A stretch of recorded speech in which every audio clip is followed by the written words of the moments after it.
नारायणाय परिपूर्णगुणार्णवाय विश्वोदयस्थितिलयोन्नियतिप्रदाय ज्ञानप्रदाय विबुधासुरसौख्यदुःख सत्कारणाय वितताय नमो नमस्ते।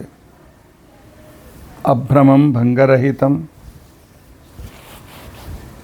अजडं विमलं सदा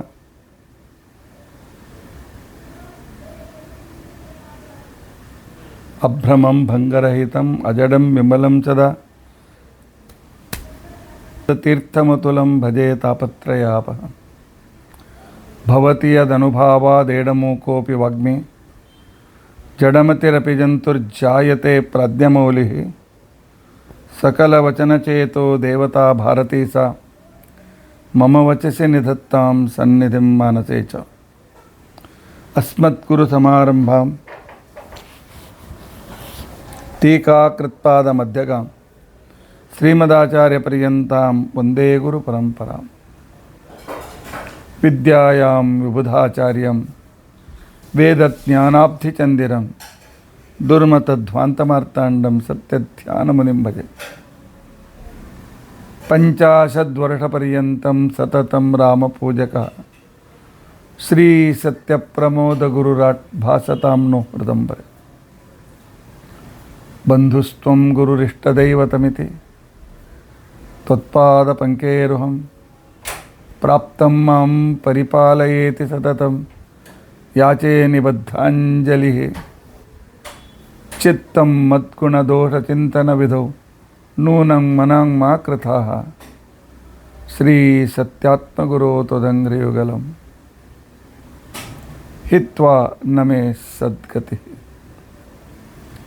यैरहं शुकवत् सम्यक् शिक्षितोऽस्मि कृपालुभिः तान् वन्दे धेनुपाचार्यान् तत्त्वज्ञानार्थसिद्धये।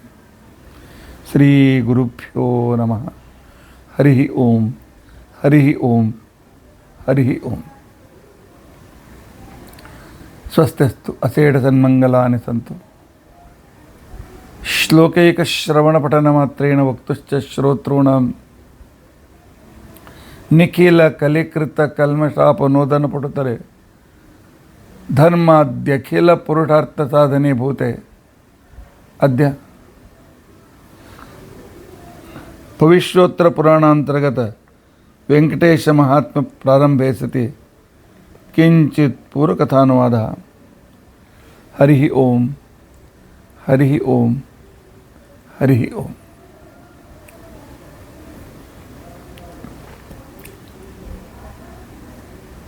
हरे राम राम राम हरे हरे, हरे कृष्णा कृष्ण कृष्ण हरे हरे। हरे राम राम राम हरे हरे, हरे कृष्णा कृष्ण कृष्ण हरे हरे। हरे राम राम राम हरे हरे, हरे कृष्ण कृष्ण कृष्ण हरे हरे। हरे राम राम राम हरे हरे, हरे कृष्ण कृष्ण कृष्ण हरे हरे। हरे राम राम राम हरे हरे, हरे कृष्ण कृष्ण कृष्ण हरे।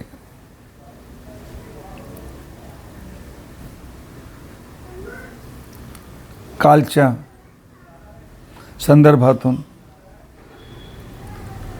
आपली पुढचे अवतार कार्य करण्यासाठी व्यंकटेशाने अर्थात श्रीनिवासाने आपल्या घोड्यावर बसून तो निघाला। साक्षात वायुदेवच घोड्याच्या रूपाने आले होते। वायुवाहन हा म्हणून विष्णू सहस्त्रनामामध्ये भगवंताला सांगितलेला आहे। असा संदर्भात पुढे जात असताना एक हत्ती भेटली. त्या हत्तीला शिकार करण्यासाठी जो पुढे गेला, ती हत्ती धावत धावत धावत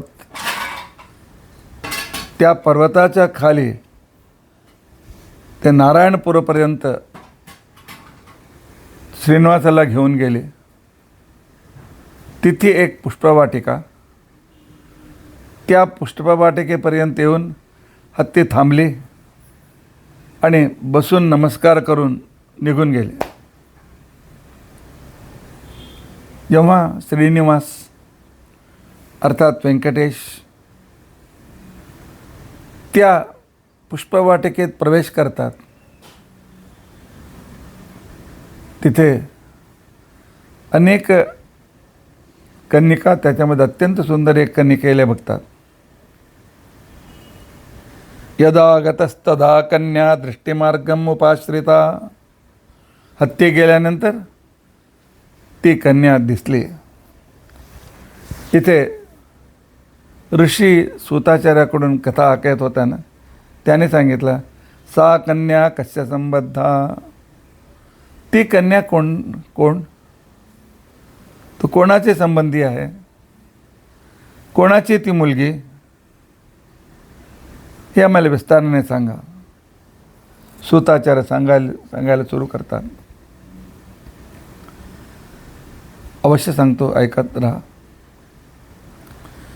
द्वापराच्या अंती महाभारत युद्ध झाला. त्यानंतर दुर्योधनाच्या पतनापासून कलियुग सुरू झाला. कलियुग सुरू होऊन 1000 वर्षानंतर, कलियुग आणि द्वापरयुगाच्या संधीत 1000 वर्ष गेल्यानंतर चंद्रवंशमध्ये कश्चित सुवीर इति विश्रुतः, सुवीर नामचा राजा झाला. त्या सुवीराचा मुलगा सुधर्म. सुधर्माला 2 मुले झाले, एक आकाश आणि दुसरा तोंडमान. दोघे अत्यंत धर्मिष्ठ होते, अत्यंत भगवतभक्त होते. आकाश राजा मोठा, तोंडमान लहान. आणि आकाश राजा राज्य करीत असताना स्वर्गासारखा आपला राजा त्याने ठेवला होता. सर्व अत्यंत सुखाने होते आणि गाय इत्यादी भरपूर दूध देत होते. पण अनेक दिवसानंतर, लग्न होऊन अनेक वर्ष लोटल्यानंतर सुद्धा त्याला संतान झालं नाही. त्यावेळी जेव्हा गुरु आले होते घरी, त्याच्या पुढे आपलं दुःख त्याने व्यक्त केला. अनुभूतमिदं राज्यम हस्तेश्वरथ संकुलम. गुरु, संपत्तीची काही कमी नाही, भोगाची काही कमी नाही, सर्व सुख मला भेटले, पण एक सुख भेटला नाही, संतानाचं तोंड बघण्याचा सुख मला अजूनपर्यंत भेटलेला नाही. गुरुजी सांगा, माझा कोणता पाप आहे, कोणत्या पापाने मला असे हे होत आहे. मला माझी मुलीची मुलाची किंवा मुलीचे ते कलर ऐकायचं आहे आणि डोळ्याने तो सुंदर लहान त्या बाळाचं तोंड बघायची इच्छा मला आहे. आणि शास्त्रात मी ऐकलेलं आहे, अपुत्रस्य गतिर्नास्ति. संतान राहताना गती नाही म्हणून मी शास्त्रात ऐकलेलं आहे. माझ्याकडून कोणता दोष झाला आहे, कोणता पाप झाला आहे.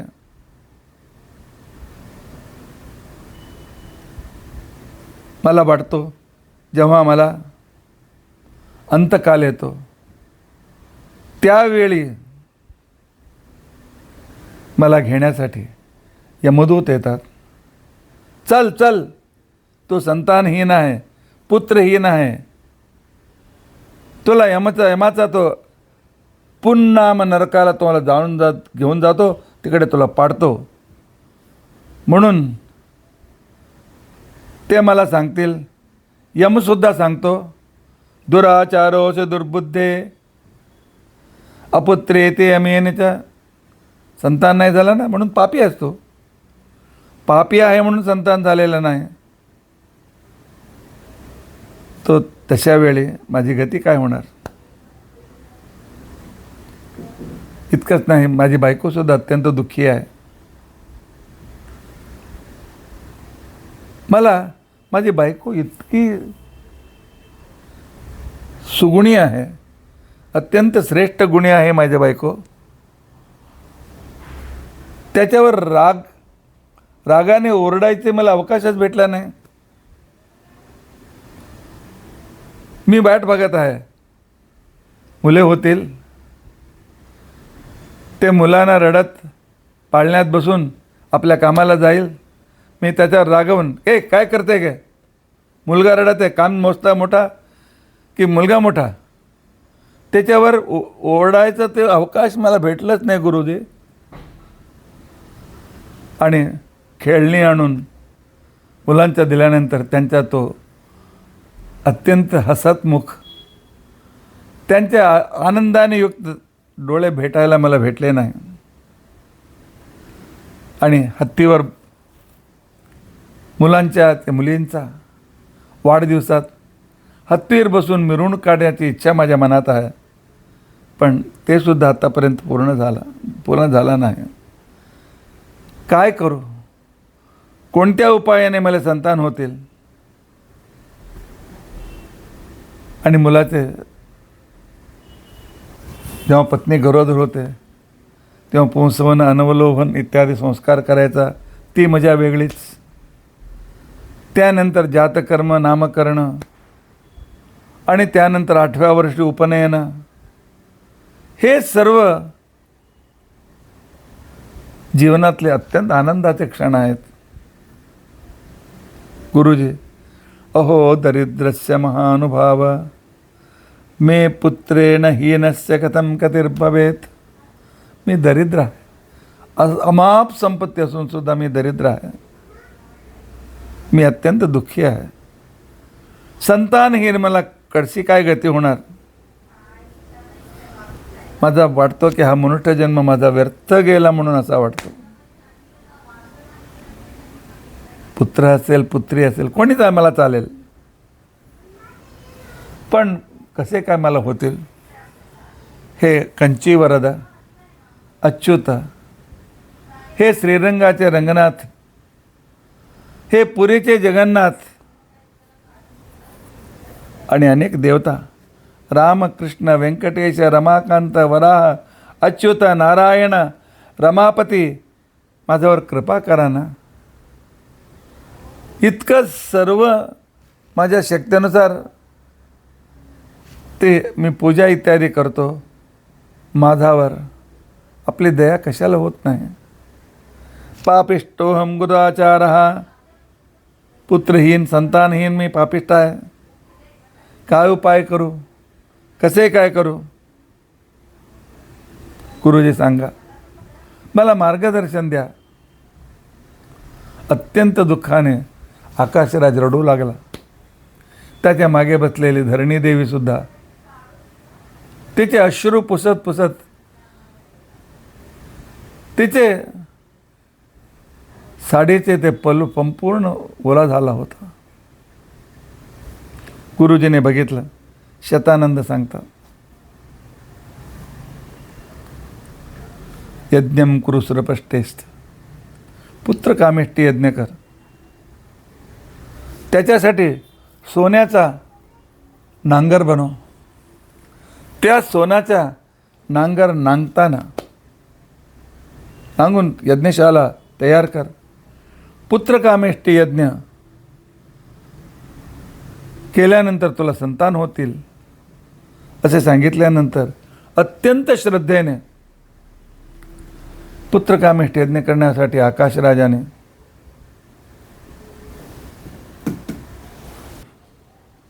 राजा यज्ञासाठी सोन्याचे नांगराने जेव्हा ते भूमी नांगरू लागला त्यावेळी त्या नांगराचे जे की रेखा पडली होती त्या रेखेच्या संदर्भात त्याला तिकडे कमळ दिसला, सुवर्ण कमल. आणि त्या सुवर्ण कमलामध्ये एक लहान बाळ त्याला दिसलं. इकडे सुवर्ण कमलात एक बाळ दिसत आहे. आणि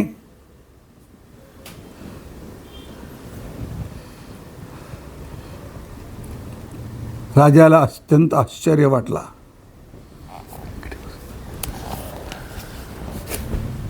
बाळ आनंद झाला.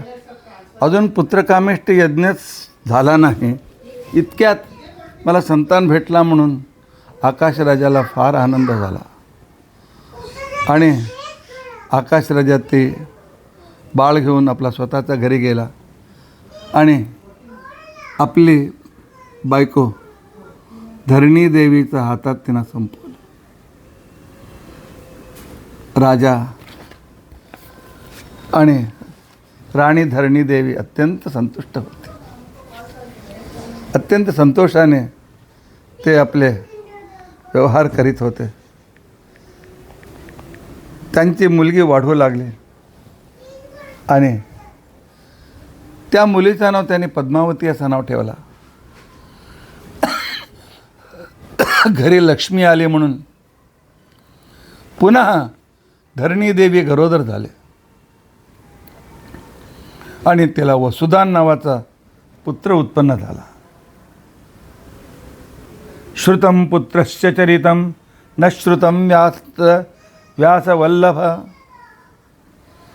त्यावेळी ऋषी सांगतात, सुताचार्य, ती मुलगी दिसली ती तिकडे कशाला आली होती, ती कोण, त्याचे वर्णन आम्हाला करा. त्यावेळी सुताचार्य सांगतात, पद्मोदरी पद्मगर्भा पद्मजातां वराननां पद्माया अवतारां तां मत्वा तस्यास्तदा करोत. ते अत्यंत सुंदर होते. कमलातून उत्पन्न, कमलासारखे कोमल शरीर, कमलासारखे डोळे, कमलासारखं त्याचं शरीर कांती. आणि दोघा मुलाने मुले नाही म्हणून अत्यंत दुःखित ही दंपती 2-2 संतानाने अत्यंत संतुष्ट झाले. प्रत्येक दिवशी देवाची कृपेची याद आठवण करीत, भगवान आपण किती उदार आहात, भगवान आपण किती दयासागर आहात, की तहानलेल्या व्यक्तीसाठी तुम्ही फक्त एक लोटा पाणी नाही, आकाशातून भरपूर पाऊसच तुम्ही पाडला. आमच्या घरी आनंदाची पाऊस पडलेली. एक दिवशी अर्थात ती मोठे होत गेली. 16 वर्षाची अत्यंत नवतरुणी. एका दिवशी सा कदाचित वनं बाला सखेभी परिवारिता. आपल्या सखींना घेऊन, मैत्रिणींना घेऊन तो पुष्पोद्यानला गेले फूल आणण्यासाठी. त्यावेळी ती बघते कोणी एक जटाधारी व्यक्ती, त्या संपूर्ण केस पिकलेले आहेत, सफेद झालेले आहेत, वृद्ध आहे. तो येत आहे त्या पुष्पवाटिकेचा त्यांच्या जवळजवळ. ते सखींना सांगते, मैत्रिणीनो बघा ना, तो कोण व्यक्ती आहे, इथे कशाला येत आहेत ते. आणि अत्यंत आदरणीय वाटतात, विचारून या. तेव्हा सखीने जाऊन त्यांना विचारलं, हे ऋषी आपण कोण, किमर्थम त्वं ह्यः आगतः, आपण इथे कशाला आलेत. कोणाला भेटायचं आहे? त्यावेळी ती व्यक्ती पुढे येऊन सांगतो, पद्मावती, अहम कुलगुरु साक्षात. मी तुमच्या चंद्रवंशाचा मी कुलगुरू आहे. मला तुला बघून ज्योतिष सांगण्याची मला इच्छा झालेली आहे.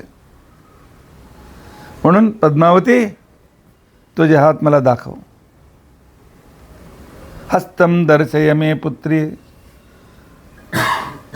त्यावेळी प्रत्येक व्यक्तीला आपला भविष्य काय आहे जाणून घेण्याची उत्सुकता असते.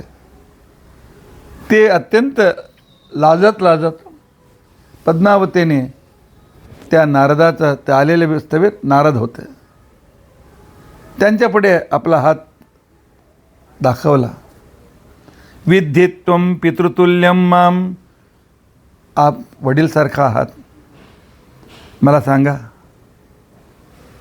माझे भविष्य काय आहे? आणि सांगते, सत्यम वद महाप्राज्ञा. हे ज्ञानी, खरं सांगा, आणि माझं भविष्य काय कसं आहे? नारदांना भविष्य काय सांगायचं त्यांना माहीत होता. व्यंकटेश याचा नवरा होणार आहे माहीत होता. फक्त ते लक्ष्मीचं वर्णन करून अनुग्रह प्राप्त करण्यासाठी नारद आले होते. नारद सांगतात, पतिर्भवती धर्मज्ञ त्रिलोकेशो रमापती. पद्मावती, साक्षात त्रिलोकेश, तिन्ही लोकांचे पती, तिन्ही लोकांचे स्वामी विष्णूच तुझा पती होणार आहेत. तुझे हात बघ, कमलासारखे किती सुंदर आहेत, आणि चंद्रासारखे सुसज्जित तुझे तोंड कमलासारखे फुललेली आहे, आणि तुझे डोळे कमलासारखेच आहेत, आणि तुझे शरीर, तुझी शरीरयष्टी, तुझे ओठ, हा तुझे खडी नाक, आणि तुझे शरीरयष्टी, हे सर्व बघितल्यानंतर मला वाटतो तू साक्षात महालक्ष्मीच आहे, आणि तुला साक्षात भगवंत पती मिळेल. म्हणून सांगून ते नारद तिथे अंतर्हित झाले. संदर्भ बघा, पद्मावती नारदांना आपला हात दाखवित आहे. हे संदर्भ तुम्ही आठवणीत ठेवा. नारद गेल्यानंतर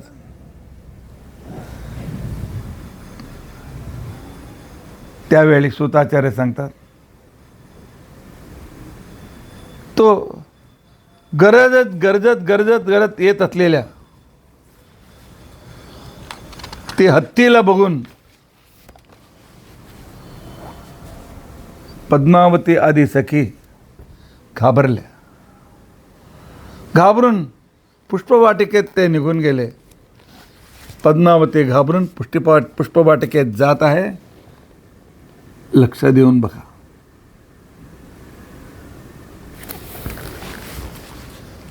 आणि त्यानंतर पुष्पवाटिकेत गेल्यानंतर ते हत्ती नमस्कार करून गेला.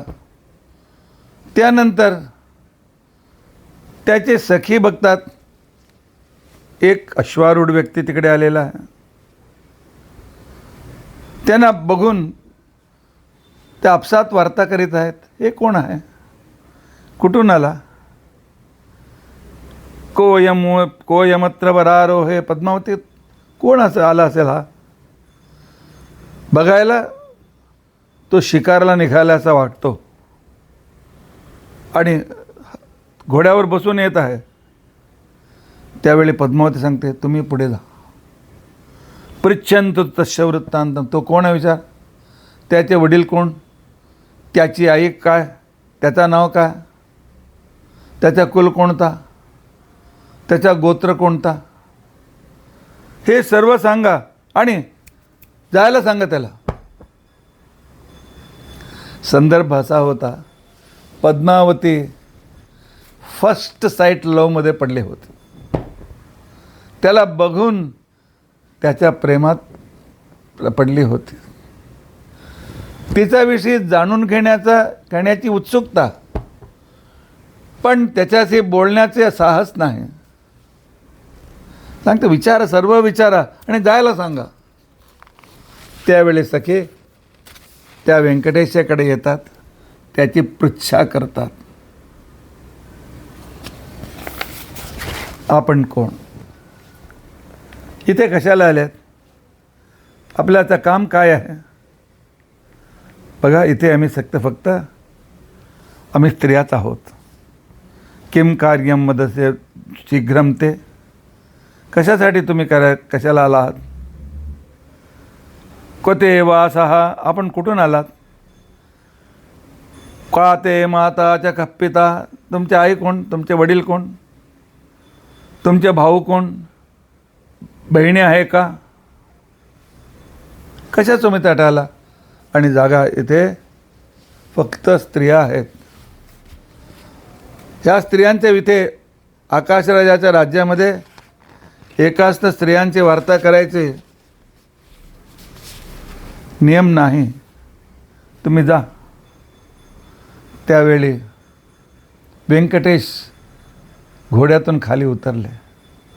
सांगतात, कन्यापेक्षा मुख्य कार्यम तदंते प्रबदामि वः. मला लग्न करायचं आहे, म्हणून मी मुलीच्या शोधात निघालो आहे. माझ्याविषयी तुम्ही विचारता ना, माझा आहे चंद्रवंश आणि देवकी माझी आई, वसुदेव माझे वडील आणि माझा मोठा भाऊ बलराम आणि अर्जुन माझे सखा, सुभद्रा माझी बहीण. 6 मुले झाल्यानंतर 8वा पुत्र म्हणून माझा जन्म झालेला आहे. आणि कृष्ण पक्षामध्ये अवतार घेतल्याने आणि माझी आई देवकी सुद्धा काळी असल्याने मी सुद्धा कृष्णवर्णाने उत्पन्न झालेला आहे. म्हणून माझं नाव कृष्णाचा ठेवलेलं आहे. माझे सर्व विचार मी सांगितलं, तुम्ही तुमचा विचार सांगा. त्यावेळी पद्मावती सांगते, पद्मावती त्या घोड्यातून उतरलेल्या व्यंकटेशाचा विषयी विचारपूस करीत आहे. त्यावेळी पद्मावती सांगते, आकाशराजतनयाम, मी आकाशराजाची मुलगी आहे. आमचे चंद्रवंश आहे. आमचे गोत्र अत्रि गोत्र आहे. अत्रिगोत्रम किरातेंद्र. झाला ना, आता जा, लवकर निघून जा, आता थांबू नकोस. त्यावेळी व्यंकटेश सांगतात, किमर्थम निष्ठुरम वाक्यम. कशाला कठोर कठोर बोलते. तुला बघून मी मोहित झालेला आहे. मला सुद्धा वाटतं, तुझ्या डोळ्यातून मला माहीत आहे तू सुद्धा आकर्षित झालेली आहेस. चांगले बोल, काय तर प्रेमाने काय तर वार्ता करू आम्ही. अन्नम कांक्षन्ते वै लोकाः. जसं भुकलेल्या व्यक्तीला अन्न भेटल्यानंतर आनंद होतो, तसे योग्य कन्या भेटल्यानंतर तिच्याशी बोलण्यात मला आनंद वाटत आहे. निष्ठुर कशाला बोलते. आणि मी युवक आहे, तो युवती आहे. आमचे संबंध योग्य होणारच आहे. चल सखींना पाठव, आम्ही दोघे विहार करू, मजा करू, नंतर तुझ्या घरी तुला पाठवतो. पद्मावतीला राग आला. ह्याला परिचय दिल्यानंतर हा सांगतो की आताच चल माझ्या जोडे. अवाच्यम वदसे मूढ जीवनेच्छा न विद्यते. कशा मूर्खासारखा तुम्ही वार्ता करता. काय जिवंत राहण्याची इच्छा नाही का. आकाश राजाला माहीत झालं ते माझ्या मुलीशी एका युवकाने असं बोलला आहे म्हणून तो तुला मारून टाकेल. त्याचे सैनिक आत्ताच येणार आहेत. ते येण्याच्या आधी ती निघून जा. आणि व्यंकटेशाला सुद्धा तो अत्यंत आधुनिक व्यक्ती, भविष्योत्तर पुराण. पुढे युवक असे सांगतात की काय झालं, तुझ्याशी राहतो, मजा घेतो, मेला तरी सुद्धा चालेल, माझी इच्छा पूर्ण झाली, आता मेला तरी चालेल, असे आजकाल जे डायलॉग मारतात तसे श्रीनिवास व्यंकटेशाने सुद्धा तो डायलॉग मारला. व्यंकटेश सांगतो, कार्यांते मरणम सौख्यम. तुझ्या जोडी भोग केल्यानंतर मेला तर काय, राहिला तर काय, चालेल, काम झालं ना, मरायला मी तयार आहे. त्वम कन्या अहम वरो देवी. तू कन्या मी वर, तू युवती मी युवक, आणि माझ्या जोडी राहण्यास तुला काय हरकत आहे. पद्मावती सांगते, शृणु मूढ न जानासे बालभावेन किमृता. मला वाटतो तू जंगलात वाढलेला आहे, तुला नगराचा व्यवहार तुला माहीत नाही असं मला वाटतो. बालकासारखे सांगतो का, असे कोणती मुलगी भेटली, लग्न झालं का, तसं तर आईवडिलांची अनुमती प्राप्त झाली पाहिजे. जा जा, आता जास्त झाला. आकाशराज तुला बघितल्यानंतर त्याला तुला मारेल, तू मरू नये म्हणून माझी इच्छा आहे, जा, निघून जा इथून. भगवंत अजून 4 पाऊल पुढे आला. निश्चित्य मरणम देवी. मरायला मी तयार आहे, तुझ्या जोडी काही वेळ मला काढायचा आहे. जातस्य मरणम नित्यम. पद्मावती, जन्म घेतलेला एक व्यक्ती दिवस मरूनच जाणतो ना, त्याच्यामध्ये काय विशेष काय आहे. आणि मी अपराध काय केला, त्याला माझ्यासारखा जावई भेटत आहे, तो मला कशा मारेल. पद्मावतीची अवस्था अशी झाली होती, ह्या युवकाच्या जोडीत लग्न करायचं आहे, पण आता कसं. पण अजून पुढे आल्यानंतर सैनिक आलं तर ह्याला मारतील, हे मरू नये, उद्या ना परवा काही मला त्याच्या जोडी लग्न करायचं आहे. पण ते धर्मसंकटात होते. गौरवम यन्निषादेंद्र नपश्यास्य हरेर्यथा. तुला मी शपथ घालते, ह्या व्यंकटाचलवासी व्यंकटेशाचा शपथ तुला आहे, त्या रंगनाथाच्या शपथ तुला आहे. वरदस्यास्य रंगस्य व्यंकटाचलवासिनः. जा, सुखाने जा, आमच्या सैनिकाच्या हातात म्हणून हकनाक अनावश्यक मरू नकोस, जा. इतका सांगितल्यानंतर सुद्धा अजून पुढे येऊ लागला. पद्मावती सांगते, त्यक्त्वाच पितरो बंधून. आई वडिलांना सोडून तो आलेस, भाऊ बहिणीला सोडून झालेत, अनाथ होऊन असा परदेशात कशाला मरण पाचतो रे. अजून जा, अजून जा, पुढे जा, निघून जा.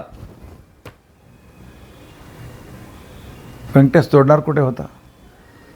विधिना लिखितम यत्तु न दत्तम व्यर्थम भविष्यते. माझ्या कपाळात आजच मरण लिखलं असलं तर होणारच. त्याला दूर कोण करू शकतो, करू शकतच नाही. जय की अपजय, मला तुला तुझ्या जोडी राहायचं, तुझ्या जोडी मला संबंध करायचा आहे, आलो. हे भविष्योत्तर पुराण आहे. भविष्योत्तर पुराणाच्या संदर्भात आजचे मुले कसे काय, जे पाहिजे आत्ताच असे मूर्खासारखे व्यवहार करीत असतात. हे व्यंकटेश दाखवत आहेत, तुम्ही असे करू नका म्हणून. हे बघितल्यानंतर पद्मावतीने सांगितलं आता योग्य नाही म्हणून. तर जयंती जगद्योनिम. आपल्या सखीना सांगितलं, मला एक दगड द्या, तुम्ही सुद्धा दगड घ्या, ह्याला पळवा. ताडया मास गोविंदम. ते सगळे, पण पद्मावतीने हळू सांगितलं, त्याला लागू नये, त्याच्या घोड्याला मारा. त्यक्ता संचयम दृष्ट्वा, त्यावेळी दगड जेव्हा घोड्यावर पडू लागले, वायुदेवत घोड्याच्या रूपाने आले होते, ते ह्या नवरा बायकोच्या झगडामध्ये मी कशाला ह्या दगडांचा मार खाऊ म्हणून तो घोड्यातून निघून गेला आणि घोडा मरून खाली पडला. त्या चित्रात बघा, पद्मावती व्यंकटेश पुढे आल्याने मूर्छित झालेली आहे आणि दुसरी दासी त्या घोड्यावरती दगड टाकत आहेत आणि दगडाने तो अश्व खाली पडलेला आहे. आणि हे संदर्भ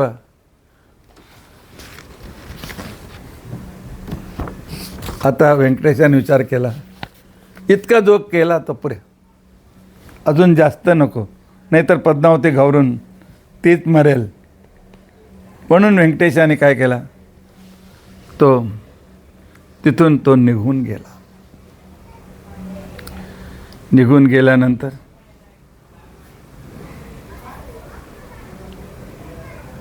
पुढे काय झालं, व्यंकटेश वापस आला. साधारणतः सकाळी निघाला होता 7-7:30ला. 10पर्यंत हे सर्व घटना घडली. त्यानंतर तो 11पर्यंत घरी वापस आला. वापस येऊन आपल्या पलंगावरती जाऊन झोपला. कोणाचे बोलू नये हे म्हणून करत 12 वाजता बकुलावती त्याचे जेवण घेऊन येते. बघतो श्रीनिवास व्यंकटेश झोपलेला आहे. तिला आश्चर्य वाटलं की केव्हाही दुपारी न झोपणार, आता कशाला झोपला आहे. षड्विधान्नम समादाय, सगळे अत्यंत पंचपक्वान्न जेवण सर्व घेऊन, फलं घेऊन ते आले होते. ए व्यंकटेश उठ रे, श्रीनिवास उठ ना, हे झोपायची वेळ आहे का, बघ जेवण आणलेले आहे, लवकर जेवण कर, उठ उठ. झोपलेल्या व्यक्तीला आम्ही उठवू शकतो, पण झोपण्याचं नाटक करणाऱ्याला व्यक्तीला आम्ही उठवू शकत नाही. तेव्हा त्याने सर्व आहार ताट सर्व टेबलावर ठेवले आणि त्याच्या जवळ येऊन त्याला उठवू लागले. बकुलावती व्यंकटेशाला उठवीत आहे. बकुलावती सांगते, उत्तिष्ठोत्तिष्ठ गोविंद. व्यंकटेश उठ ना, कशाला हे झोपण्याचं ते नाटक तू करीत आहेस. दिवसा केव्हाही तू झोपलेला नाही रे. तुझ्या डोळ्यात अश्रू, कशाला रडत आहेस रे, काय झालं, तुझ्या मनात काय आहे. तुला खीर चांगला वाटतो ना, मी तर आज खीरच आणलेलं आहे रे. त्यानंतर नाटक करणारा हा व्यक्ती अजून जोरजोराने रडू लागला. अजून जोरजोराने रडू लागल्यानंतर त्यावेळी श्रीनिवास सांगतो, मला जेवण नको. जेवण काय, मला जीवनच नको आहे, मी जेवणार नाही.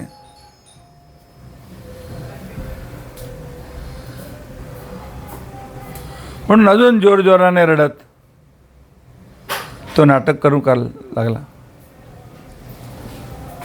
बकुला सांगते, म्हणूनच मालिका बकुलावती सांगते, किम दृष्टुम विपिने कृष्ण. कृष्णा, व्यंकटेशा, म्हणूनच मी सांगते जंगलात जाऊ नको रे. तू काय बघितला, घाबरलास का रे? कोणाला पिशाच्या राक्षसाची पीडा तुला झाली का? तुझ्या मनात काय आहे? मी बलरामाचे शपथ करून सांगते, काय झालंय तुझा? श्रीनिवास सांगतो, भूतप्रेत मी घाबरणार आहे? नाही. माझं नाव ऐकल्याने भूतप्रेत पळून जातात. स्थाने ऋषिकेश तव प्रकीर्त्या जगत्प्रहृष्य तनुरज्यतेच्या रक्षांसे भीताने दिशो द्रवंती सर्वे नमस्तंच सिद्धसंघा. माझ्या नावानेच ते पळून जातात. पण काय झालं? हां, मला वाटतो तुझं वय बघून मला वाटलं का दृष्टा कन्यका कृष्ण, कोणती मुलीला बघून तो मोहित झाला असेल. कशात कोणाच्या जोडी लग्न करण्याचा विचार तुझा आहे सांग? तुझ्या जोडी लग्न करणारी तू, ती बालिका कोण? तुला मोहित त्यांनी केलं? गोविंद कृष्ण सांग रे, व्यंकटेशा काय झालं सांग? तुझी इच्छा मी पूर्ण करते. असे अनेक रीतीने समाधान करीत असताना श्रीनिवास सांगतो, गंधर्व स्त्री नाही, देवस्त्री नाही, ऋषीपुत्री नाही, पिशाच नाही, भूत नाही, कोणी नाही. मी आकाशराजाची मुलगी पद्मावतीला बघितला. सुरूपाम सुंदरीम शुभ्रम. बकुलमाला तिच्यासारखा सुंदर स्त्री जगातच नाही. पूर्ण चंद्रासारखे तोंड असलेले, कमलासारखे डोळे असलेले, काय वर्णन करू. साक्षात महालक्ष्मीच जन्माला आली. तू वचन दिले आहेत ना तुझं काम करतो म्हणून एक काम कर, त्या पद्मावतीचे माझं लग्न कसं होईल ती व्यवस्था कर. बहुजन्मार्जितेनैव. बघ, एक वराचं लग्न एक योग्य कन्येशी करण्याचा घटना कोणी केलं, एका कन्येसाठी चांगलं वर शोधून कोणी दिलं, त्याचं पुण्य फार आहे, शास्त्रात सांगितलेलं आहे. आणि पद्मावतीसारखी बायको भेटणं म्हणजे बहुजन्मार्जितम पुण्यम. माझे अनेक जन्माचे पुण्य आज फलित झाले असं वाटतो. मनुष्य देहात मी अवतार घेऊन गेला, ह्या जीवनाचा सार्थक त्याच्याजोडी लग्नाचा आहे. भविष्योत्तर पुराण व्यंकटेशाच्या तोंडातून सांगत आहे, पुढे असेच लोक होणार. पुढच्या लोकांना धर्म अर्थ काम मोक्ष हे जीवनोद्देश नसतात. चांगली मुलगी भेटली पाहिजे मजा करायची, चांगले नवरा भेटला पाहिजे मजा करायचं, हे भगवंत हे दाखवत आहेत. इतकंच नाही, मी तिला घेऊनच यायला पुढे झालो होतो, पण तिच्या सखीने दगड मारला, तो माझा घोडा मेला, म्हणून मी वापस आलो. तिला घेऊन येऊ शकला नाही. मज्जीवनम वृथा मातः. बकुलमाला, तिच्याचे लग्न झालं तर माझं जीवन व्यर्थ आहे. काय करायचं? जेव्हा आमचा भाग्य उलटा होतो, हा चतुर्मुख ब्रह्म माझा मुलगा तोच लिहितो ना, हिच्या जोडी ह्याचा लग्न झाला पाहिजे म्हणून. तो सुद्धा माझा वैरी झाला आहे. माझ्या ज्योती पद्मावती हा व्यंकटेशाला भेटला पाहिजे म्हणून लिहिला नाही तो. पुत्रो मे वैरिमापन्नः. काय झालं? अनायासेनं ती माझ्याकडे आयले पाहिजे होतं. हा व्यंकटेश मी मोहित झालेले, चल आम्ही दोघे पतिपत्नी होऊ म्हणून. पण तसं झालं नाही. या ब्रह्माने काय लिहिलं कोणास ठाऊक. बकुलमाला सर्व मी सोडलं, विसरलो. त्या ब्रह्माला विसरला, त्या शंकराला विसरला. तू माझ्या दैवत तूच आहे, तूच माझा ब्रह्म आहे. मद्भाग असतो विदित्वम ही, मला सहाय्य कर. बघ, त्या मुलीशी माझं लग्न तू घडवली नाही, हे कार्य झालं नाही, तदा मे मरणम ध्रुवम, माझं मरण निश्चित समज. व्यंकटेश मेला म्हणून समज. मरणासन्न व्यक्तीचा जी सहायता करतात, मरणे जीवनोपायम ये कुर्वन्ति नरोत्तमाः, मरणाऱ्या व्यक्तीला जे जिवंत करतात त्याचे पुण्य अनंत अनंत अनंत आहे. बघ, माझे अनेक भक्तसुद्धा आहेत, ते सुद्धा आता मला सहायता करत नाहीत. तू माझ्या भाग्याचा प्रल्हाद तूच आहे, तूच अक्रूर आहे, तूच ध्रुव आहे, तूच गजेंद्र आहे, तूच उद्धव आहे, तूच सर्व आहे, तूच अर्जुन आहे. तुझ्या सेवेने मी संतुष्ट झालेला आहे. माझं दुःख दूर करण्यासाठीच ब्रह्मदेवाने मला तुझ्याकडे पाठवलेला आहे. एक कन्यावराची पार्टीची ओळख करून एक वरकन्याची घटना जे करतात त्यांना किती पुण्य भेटतं माहीत आहे? ऐका. गवाम कोटी सहस्रेण, 1000 गोदान केल्याने जो पुण्य भेटतो, 10,000 घोड्याचा दान केल्याने जो पुण्य भेटतो, आणि पर्वता इतकं तिलदान सुवर्णदान दिल्याने जो पुण्य भेटतो, तो पुण्य कन्या वरांना एकत्र घडविणारा, त्यांचा ओळख करून एक लग्न करणारा व्यक्ती, कारणीभूत व्यक्तीला इतकं पुण्य भेटतो.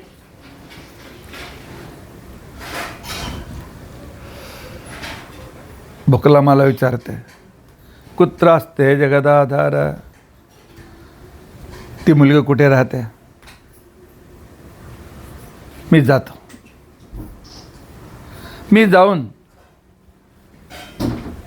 त्यांच्याशी वार्ता करून येते. पण मला वाटतो तुझ्या जोडी ती लग्न करीत आहे म्हणजे काही पूर्वेतिहास असणे आवश्यकच आहे. त्याच्याशिवाय साक्षात विष्णूच्या जोडी ती लग्न करू शकत नाही. काय मोठी तपस्या असेल किंवा महालक्ष्मीचा दुसरा रूप असेल, काय आहे तर सर्व मला सांग व्यंकटेश. सांगितल्यानंतर बकुलमाला त्यावेळी श्रीनिवास सांगायला सुरू करतो.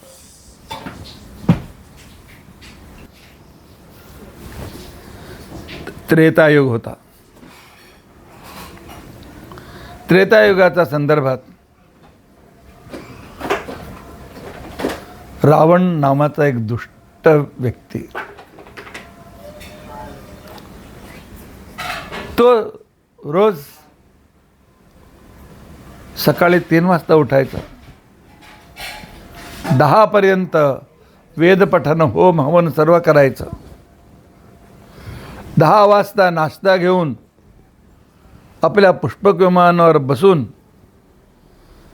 तो मुलींच्या शिकारमध्ये निघायचा. त्या दिवशी कोण चांगली मुली दिसते, देवकन्या असो, गंधर्वकन्या असो, यक्षकन्या असो, ऋषिकन्या असो, पुरुष असो, मनुष्यकन्या असो, कोणी असो, बळजबरीने अपहरण करून आपल्या पुष्पक विमानात बसवायचं, तिच्याशी भोग करायचा आणि अंतःपुरात तिला टाकून द्यायचं.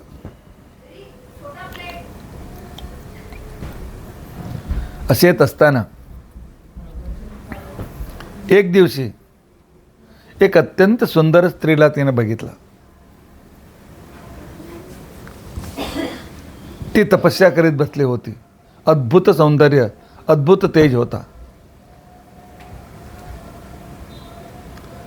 तो विमानातून उतरला, तिच्या केस पकडून खेचायला सुरू केला. ती होती अग्निपुत्री वेदवती. वेदवती जागा झाली, त्याच्यातून आपला वश काढून टाकले, वेगळी झाली आणि तिला शाप दिलं आणि सांगते, रावण, आत्तापर्यंत तू अनेक दुष्टकार्य केलास, पण मला हात लावून तू चांगला केला नाही. तुझ्या स्पर्श झाला असल्यामुळे मी हा अशुद्ध शरीर सोडते, पण आठवणीत ठेव, मीच पुढच्या जन्मी तुझा मरणाचा कारण बनणार. वेदवती रावणाला शाप देत आहे बघा.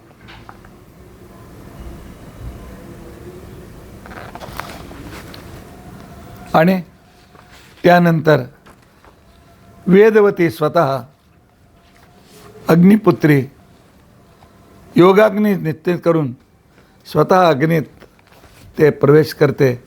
अग्नीत आपल्या पुत्रीला स्वीकार करतो. रावण तिथून पळून जातो. आणि इतक्यात एक विशिष्ट संदर्भ, राम वनात जातो आणि संन्यासीचा वेश घेऊन तो सीतेचं अपहरण करतो. मध्ये अग्नी भेटतात रावणाला. रावण, कोणाला घेऊन जात आहे? सांगतो, सीतेला. रामाने आपल्या खरा त्रिशूळ दुष्टाने मारला, माझ्या बहिणीचा अपमान केला आहे म्हणून त्याच्या पत्नीला मी पळवून जात आहे. अग्नी सांगतो, ठीक आहे, पण तुझ्या हातात जी कन्या आहे ते कृत्रिम आहे. राम मारीचाच्या मागे जाण्याच्या आधी सीतेला माझ्या घरी सोडून गेला आहे. ओरिजिनल सीता माझ्या घरी आहे. तू रोज हवन करतो ना, म्हणून तुझ्या भल्यासाठी सांगतो, म्हणून सांगतो, खरी सीता पाहिजे घेऊन जा. रावण अग्नीचा मोहात पडला. अग्नी रावणाला सांगत आहे की खरी सीता माझ्याकडे आहे, तू घेऊन जा. त्यावेळी त्याने ती सीतेला सोडला. त्यावेळी अग्नी एकांतात येऊन वेदवतीला सांगतो, वेदवती, ज्याच्यासाठी तुझा जन्म झाला आहे त्या रावणाचा विनाश तुझ्याकडून व्हायचा आहे. सीतेच्या जागी तू जा आणि रावणाचा विनाशाचा कारण तू बघ, असे आपली मुलगी वेदवतीला अग्नीने सांगितलं. अग्निवती, वेदवती, अग्निपुत्री वेदवती सीतेच्या जागेत रावणाच्या जोडी लंकेला जाण्यासाठी ती तयार झाली.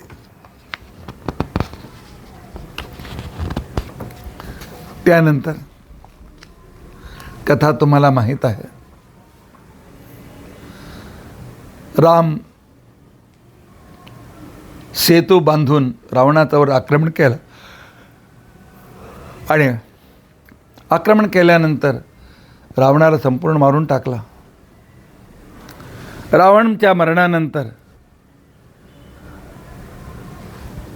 राम बसला होता आणि तिने सांगितलं हनुमंताला, जा अशोकवनाला जाऊन तिला आण.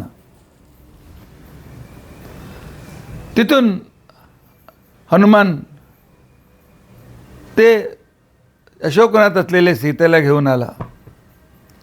पण रामाला माहीत होता ही सीता नाही, ही अग्निपुत्री वेदवती आहे म्हणून माहीत होता.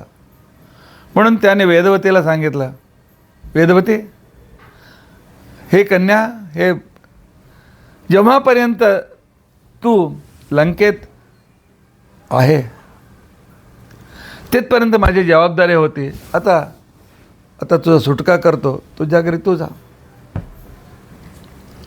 सीतेला नाही, त्याने वेदवतीला सांगितला होता. तिने लक्ष्मणाला सांगितलं, लक्ष्मण अग्नी तयार कर. ती अशोकवनात असलेली सीता अर्थात सीताची कृती वेदवती अग्नीत प्रवेश केल्याने परत नवीन जन्म घेऊन त्या अग्नीतून 2 व्यक्ती बाहेर आल्या. एक सीता आणि एक वेदवती. राम सीतेला विचारतात, हे दुसरे कोण? सीता सांगते, बघ राम, अग्निपुत्री वेदवती, तिने रावणाला शाप दिला होता, मीच तुझा मरणाचा कारण बनते म्हणून. त्या दृष्टीने शंकराने मला कैलासात ठेवून घेतला, अग्नीने आपल्या घरात मला ठेवून घेतला, आपल्या मुलीला पाठवला होता आणि ती रावणाच्या विनाशाचे कारण बनले. तो काही असो, पतिदेव, तुला पतीच्या रूपाने प्राप्त करण्यासाठी ही अनेक वर्षांनी तपस्या करीत आहे, हिला स्वीकार कर. तेव्हा राम सांगतो, सीता, ह्या अवतारात हिच्याजोडे लग्न होणार नाही, मी एकपत्नी व्रत आहे. पुढच्या अवतारात 16,108 जागा हाऊसफुल झालेल्या आहेत. कृष्णावतारामध्ये सर्व रिझर्व झालेले आहेत. म्हणून हिच्या जोडी मी कलियुग द्वापर संधिकालात वैकुंठ सोडून मी त्या व्यंकटाचलावर येऊन बसतो, त्यावेळी तिच्याशी मी लग्न करतो म्हणून सीतेला वचन दिला होता. आणि तीच वेदवतीच आकाशाची मुलगी पद्मावती. मी वचन दिलं आहे, वचनानुसार मला त्या पद्मावतीचं लग्न करायचं आहे. हे सर्व स्फुरणीयत आहे. आणि तू जा, आकाशराजाची वार्ता कर, लग्न निश्चित करून ये. बकलावती ऐकून अत्यंत आनंदित झाले. राम तुझ्यासाठी, व्यंकटेश राम तू वेगळे नाहीत, हे कार्य करतो. अग्नीने पुढे काय केला आणि देवताने काय केलं आणि व्यंकटेशाचं लग्न कसं काय झालं, त्याचे संपूर्ण विवरण आम्ही उद्याच्या दिवशी बघण्याचा प्रयत्न करू. श्रीकृष्णार्पणमस्तु. श्रीकृष्णार्पणमस्तु. अक्षयं कर्म यस्मिन् परे स्वर्पितम् उग्रं वीरं महाविष्णुं ज्वलन्तं सर्वतोमुखं नृसिंहं भीष्णं भद्रं मृत्युं नमाम्यहम्. अच्युतानंत गोविंद स्मृतिमात्रार्थिनाशन रोगान्मय नाशयाशेषान् आशु धन्वन्तरे हरे. अच्युतानंत गोविंद नामोच्चारण भेर्जा नश्यन् सकला रोगाः सत्यं सत्यं वदाम्यहम्. श्रीकृष्णार्पणमस्तु. अक्षयं कर्म यस्मिन् परे स्वर्पितं प्रक्षयं यान्ति दुःखानि यन्नामतः अक्षरो योजरः सर्वदेवामृतः कुक्षिगं यस्य विश्वं सदाजादिकं प्रीणयामो वासुदेवं देवतामण्डलाखण्डमण्डलं. जय कृष्ण.